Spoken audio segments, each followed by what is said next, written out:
السلام علیکم ورحمۃ اللہ تعالی وبرکاتہ۔ نحمده ونصلی ونسلم علی رسولہ الکریم، اما بعد فاعوذ باللہ من الشیطان الرجیم، بسم اللہ الرحمن الرحیم۔ ان اللہ وملائکتہ یصلون علی النبی یا ایہا الذین آمنوا صلوا علیہ وسلموا تسلیما۔ اللہم صلی علی سیدنا ومولانا محمد معدن الجود والکرم وآلہ الکرام وابنہ الکریم وبارک وسلم صلاۃ وسلاما علیک یا رسول اللہ صلی اللہ تعالی علیہ وسلم۔ عزیزان ملت اسلامیہ، قرآن پاک کے تعلق سے کچھ ضروری باتیں مقدمے کے طور پہ بیان کی جا رہی ہے۔ تو قرآن مجید کی ترتیب اور اس کو کیسے جمع کیا گیا، اس کے تعلق سے کچھ باتیں بیان کی گئی، اور اس میں یہ آیتیں، رکوع کی علامتیں، زیر زبر پیش، اور 30 پارے 7 منزلیں کیسے ہوئیں، اور یہ نصف ربوع اور ثلاث کے جو نشانات ہیں یہ کیسے لگائے گئے، ان ساری چیزوں کی تفصیل بیان کی گئی۔ رکوع بیان کرتے ہوئے یہ بات بیان کی گئی تھی کہ حضرت عثمان غنی رضی اللہ تعالیٰ عنہ جتنی آیتیں پڑھنے کے بعد تراویح کی نماز میں رکوع کرتے تھے، وہاں پہ رکوع کی علامت بنا دی گئی ہے۔ تو اس سے بھی ثابت ہوتا ہے کہ حضرت عثمان غنی رضی اللہ تعالیٰ عنہ کے دور میں 20 رکعت تراویح ہوتی تھی۔ تو ضمناً یہ تذکرہ آیا تھا کہ نجدیوں نے ابھی اس سال سے 10 رکعت تراویح کر دی ہے۔ تو اس میں سلطنت عثمانیہ کے بادشاہوں کا بھی ذکر ہوا، تو مناسب سمجھتے ہیں کہ اس کے تعلق سے کچھ اور باتیں عرض کر دیں۔ جو عثمانی بادشاہ جو تھے وہ قوم کے کتنے وفادار تھے، اور امت مسلمہ کو ہر وقت وہ فائدہ پہنچانے کی کیسی کوششیں کرتے رہتے تھے، اس کو بھی ذہن میں رکھنے کی ضرورت ہے۔ جب اس کو آپ سمجھیں گے تو یہ نجدی حکومت کا مکر و فریب خود بخود آپ کو سمجھ میں آ جائے گا۔ جو ابھی اس وقت سعودی میں جو حکومت ہے، نجدی حکومت، یہ نجدیوں کی حکومت ہے۔ تو سب سے پہلے ان کے اوپر اعتراض یہ کیا گیا عثمانی بادشاہوں پر کہ یہ قریش قبیلے سے تعلق نہیں رکھتے، اور خلیفہ جو ہوتا ہے، امیر المؤمنین جو ہوگا، اس کا قبیلہ قریش سے ہونا ضروری ہے۔ حدیث میں آیا ہے کہ خلیفہ جو بھی ہوں گے وہ قریش ہی سے ہوں گے، قبیلہ قریش سے۔ یہ اعتراض کیا گیا تھا ان پر۔ اعلیٰ حضرت رضی اللہ تعالیٰ عنہ کی بارگاہ میں بھی یہ سوال آیا، تو اعلیٰ حضرت رضی اللہ تعالیٰ عنہ نے جواب دیا کہ ان کا کبھی یہ دعویٰ ہی نہیں ہے کہ وہ خلیفہ ہیں یا امیر المؤمنین ہیں۔ وہ تو کہتے ہیں کہ ہم تو قوم کے خادم ہیں، ہم امت مسلمہ کے خادم، اور اسی وجہ سے کبھی بھی ان کے جتنے بھی بادشاہ گزرے ہیں، عثمانی بادشاہ، انہوں نے کبھی بھی اپنے نام کے آگے نہ خلیفہ لکھا نہ امیر المؤمنین لکھا۔ ان کے ناموں کے آگے کیا لکھا رہتا تھا؟ سلطان، سلطان فلاں، سلطان فلاں، سلطان عثمان، سلطان عبد الحمید وغیرہ، سلطان محمد فاتح۔ تو یہ جو دیکھیں آپ، تو اس سے پتہ چلتا ہے کہ وہ قوم کے کیسے وفادار تھے۔ جب دوسری عالمی جنگ ہوئی، دوسری عالمی جنگ، سیکنڈ ورلڈ وار جب ہوئی، تو یہاں انگریزوں کی حکومت تھی، انگریزوں کا قبضہ تھا ہندوستان میں دوسری عالمی جنگ میں۔ تو اب ان کا مقابلہ ہو رہا ہے، برطانیہ کا دوسرے ممالک کے ساتھ جو ہے کہ جنگ چل رہی ہے ان کی۔ تو اب ہوا یوں کہ انگریزوں نے یہاں کے لوگوں سے مدد کی اپیل کی، ہندوستان کے لوگوں سے ان لوگوں نے مدد کی اپیل کی کہ آپ لوگ ہماری مدد کیجئے، اور ہم وعدہ کرتے ہیں کہ آپ ہماری مدد کریں گے، اور ہم عالمی جنگ میں، یہ ورلڈ وار میں اگر ہم جیت گئے تو ہندوستان چھوڑ کے چلے جائیں گے، یعنی ہندوستان کو ہم آزاد کر دیں گے۔ یہ ہندوستانیوں سے انگریزوں نے اس طریقے سے دوسری عالمی جنگ میں مدد مانگی تھی۔ اب کیا ہوا؟ مسلمان، ظاہر سی بات ہے، مسلمان کو جب بھی کوئی مسئلہ پیش آتا ہے تو وہ کس کے پاس جاتا ہے؟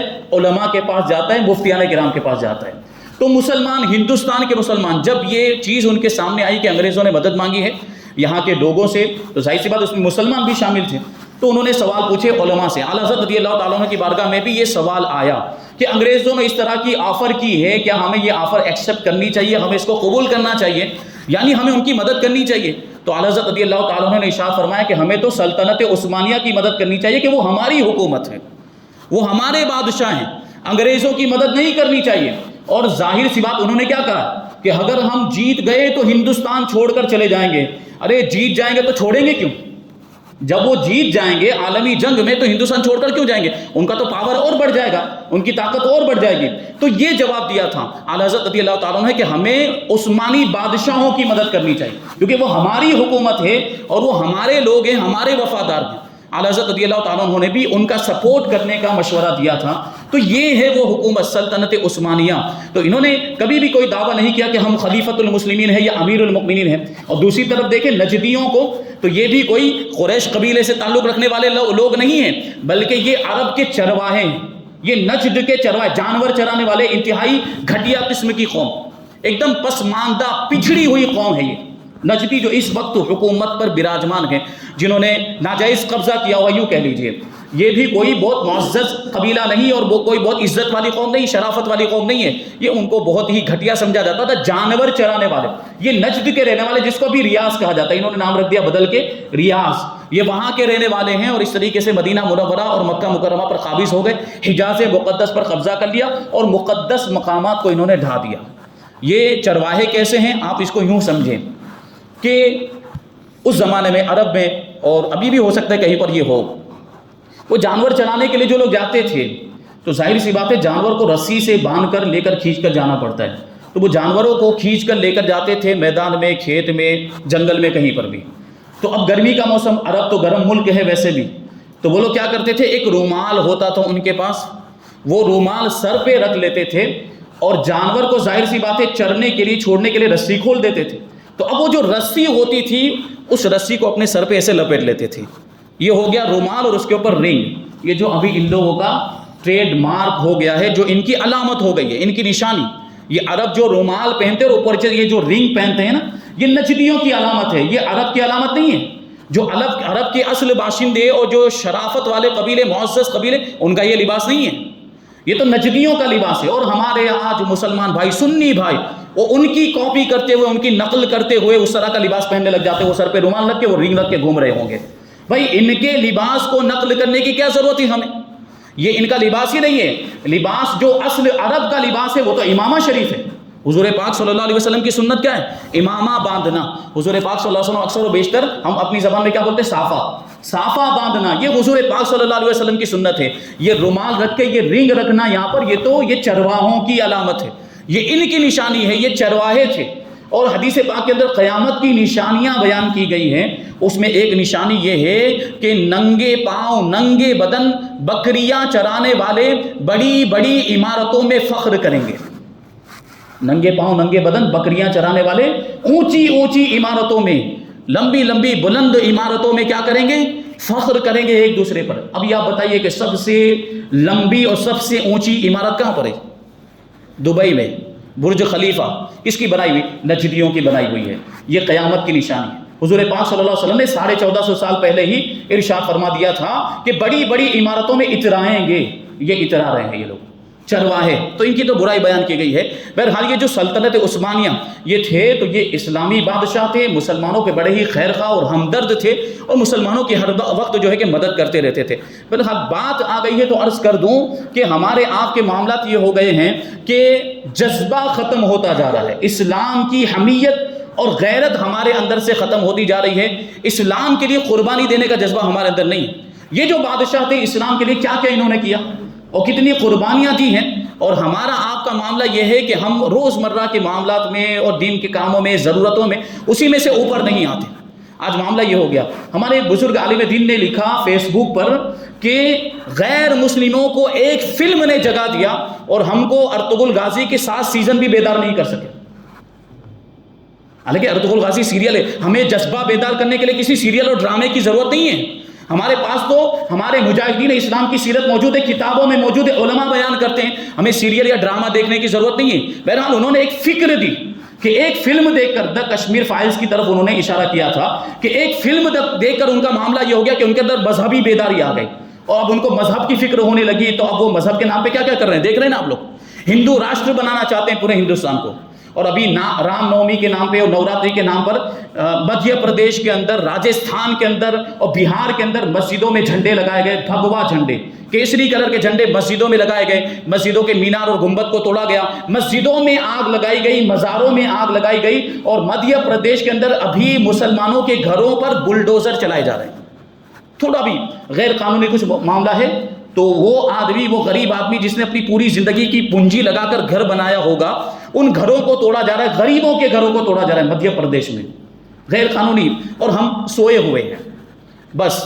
تو یہ سیریل ڈرامہ ارطغرل غازی، ہمارا تو معاملہ یہی ہے کہ ایک سیزن ختم ہو گیا دوسرا، حقیقت میں یہ کوئی جذبہ بیدار کرنے والی چیز نہیں ہے، یہ تو انٹرٹینمنٹ اور منورنجن کا سامان تھا، بلکہ کہہ لیجئے کہ لاک ڈاؤن میں ٹائم پاس کرنے کا ہی ذریعہ تھا، ورنہ جذبہ اگر بیدار ہونا ہوتا تو اس سے پہلے ہی ہو جاتا۔ ہمیں کسی ڈرامے کی ضرورت نہیں پڑنی چاہیے، کسی سیریل کی ضرورت نہیں پڑنی چاہیے۔ بہرحال ارطغرل غازی شریعت کے اعتبار سے دیکھیں تو دیکھنا جائز نہیں ہے، اب لوگ ثواب سمجھ کے اس کو دیکھ رہے تھے، وہ ثواب کا کام ہے، چلو ثواب سمجھ کے دیکھا تم لوگوں نے تو کیا نتیجہ نکلا اس کا؟ کیا تم نے اسلام کے لیے کیا قربانی دی؟ بتاؤ، اسلام کے لیے تم نے کون سا کارنامہ انجام دیا؟ یہ دیکھنے والے جو ہیں ان سے پوچھنا چاہتا ہوں، جنہوں نے 7 سیزن دیکھ لیے ہوں گے ان سے میں پوچھنا چاہتا ہوں کہ یہ ارطغرل غازی 7 سیزن دیکھنے کے بعد یا سلطان عثمان دیکھنے کے بعد تم نے اسلام کے لیے کون سا کارنامہ انجام دیا، کون سی خدمت انجام دی؟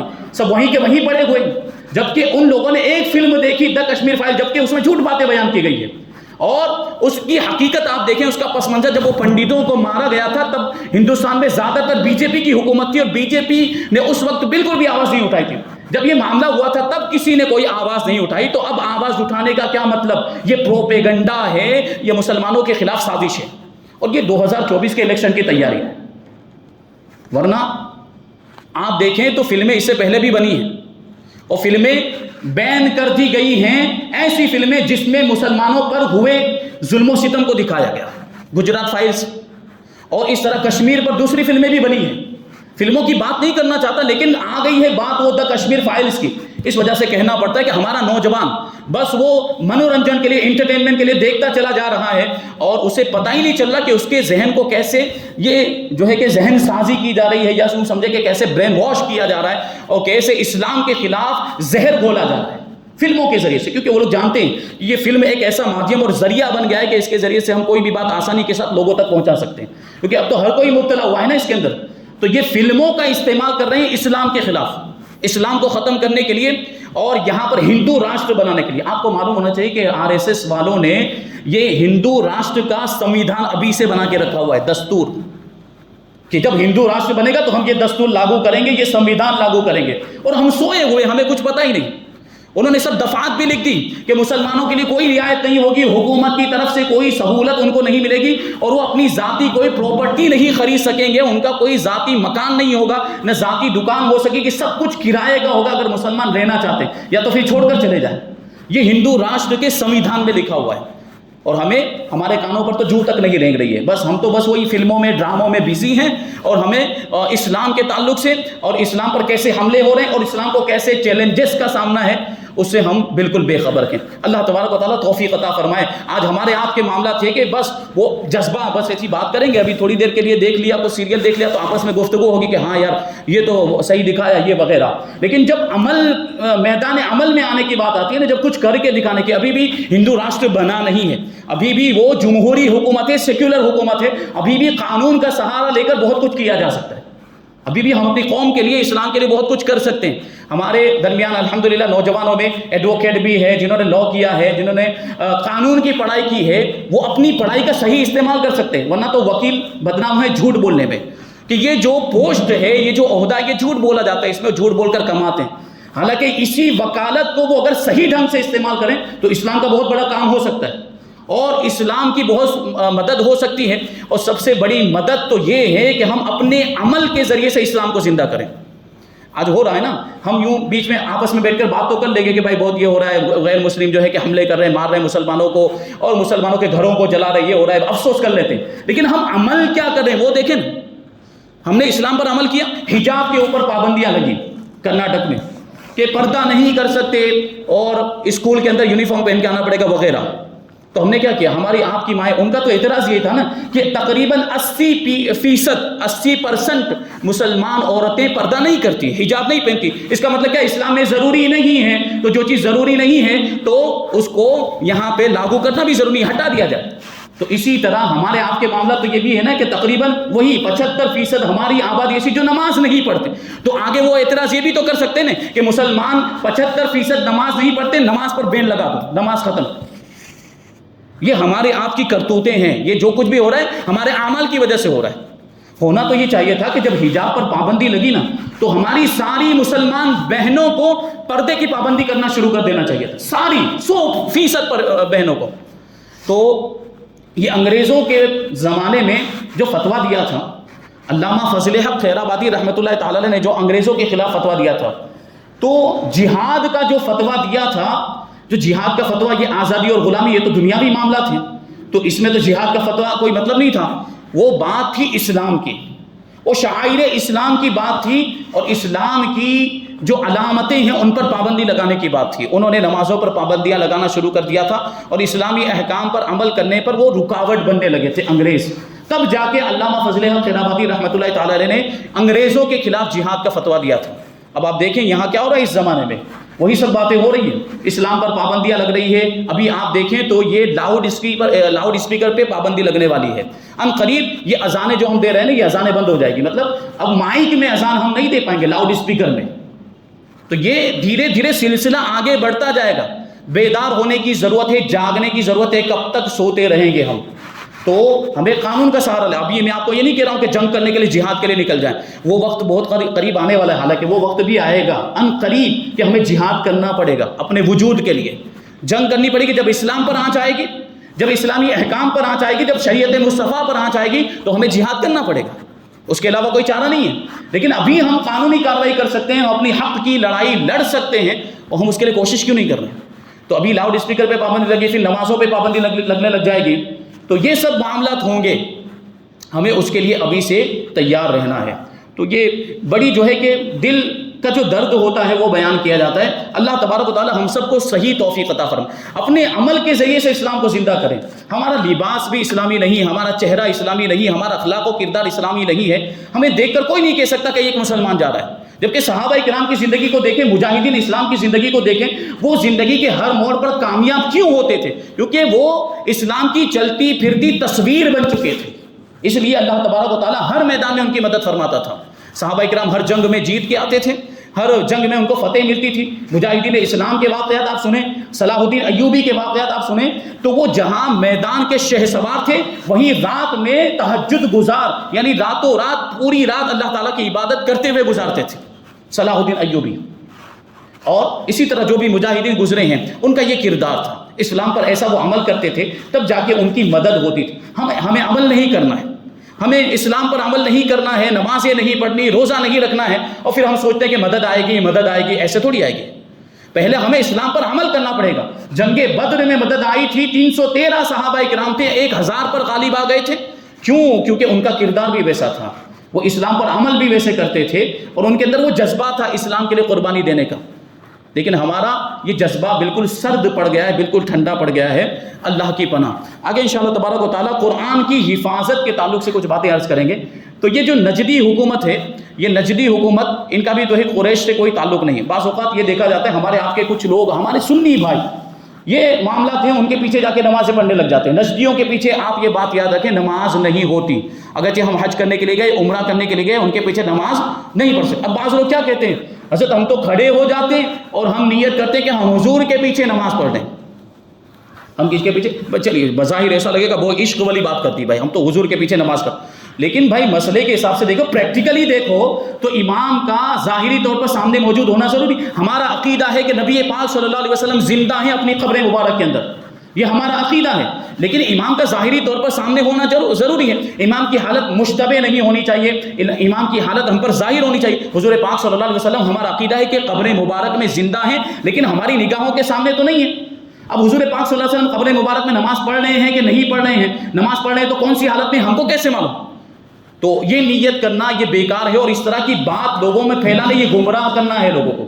جاتے ہیں نماز پڑھ لے تو کیا کہتے ہیں، ہم تو حضور کے پیچھے نماز پڑھنے کی نیت کرتے ہیں.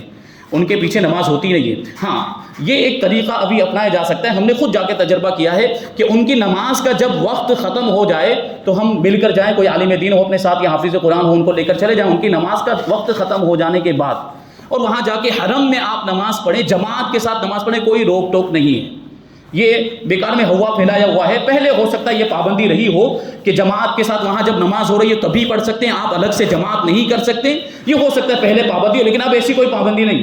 ان کی جماعت ختم ہو جائے تو ہم اپنے 10-15 آدمی لے جا کے، بلکہ زیادہ آدمی بھی اگر لے جاتے ہیں اور جماعت کے ساتھ نماز پڑھتے ہیں حرم شریف کے اندر، تو کوئی کچھ نہیں بولے گا. مدینہ منورہ میں مسجد نبوی کے اندر اور حرم شریف کے اندر بھی اگر ہم جماعت کے ساتھ نماز پڑھتے ہیں تو کوئی کچھ نہیں بولے گا. تو یہ جو بات آتی ہے کہ پھر ہم وہاں گئے تو کیا مطلب ہوا، حرم میں تو نماز پڑھنے کا ہی ہمیں موقع نہیں ملا، تو یہ حرم میں نماز پڑھنے کا موقع آپ کو اس طریقے سے مل سکتا ہے، اور حرم میں نماز پڑھنے کا یہ ثواب آپ اس طریقے سے حاصل کر سکتے ہیں۔ ان کے پیچھے نماز نہیں پڑھنی ہے۔ یہ ایسی قوم ہے، ان کے حالات میں نے اس سے پہلے بھی پچھلے ہفتے بھی بیان کیے تھے کہ کس طرح انہوں نے مقدس مقامات کو ختم کیا، مزارات کو ڈھا دیا، اور مزارات پر صحابہ کرام کے تابعین کے مزارات پر انہوں نے صحن بنایا، شاپنگ مال بنا دیے، ہوٹلیں بنی ہوئی ہیں، کیا کیا چیزیں جو ہے کہ اللہ کی پناہ ان لوگوں نے بنائی ہوئی ہے۔ اللہ تبارک و تعالی ہم سب کو جو کچھ بھی بیان ہوا اس پر عمل کرنے کی توفیق عطا فرمائے، اور اسلام کے لیے اپنا سب کچھ قربان کرنے کا جذبہ ہم سب کے دلوں میں پیدا فرمائے، اسلامی حمیت و غیرت ہم سب کے دلوں میں پیدا فرمائے، اسلام کے احکام پر، شریعت مصطفیٰ پر اور سنت رسول اللہ پر